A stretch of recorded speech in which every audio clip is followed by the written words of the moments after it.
In the graph given below, if the slope is 4.12 into 10 raised to the minus 15 volt second, then the value of h should be. So we know that kinetic energy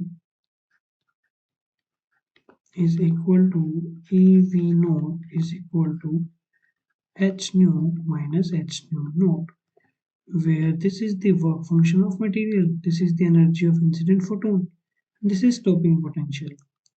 So this implies V naught is equal to h by E nu minus h by E nu naught.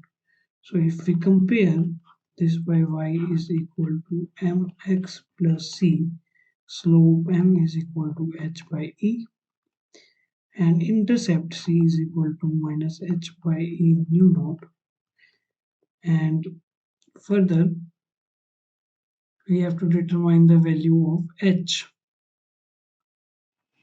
So h is equal to slope times the charge on electron, and we are given the value of slope to be 4.12 into 10 raised to the minus 15 volts second.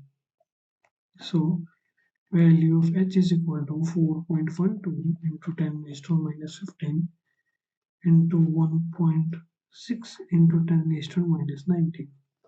So on multiplying this, we will get 6.6 into 10 raised to the minus 34 joule second. As per options, option B is the right answer.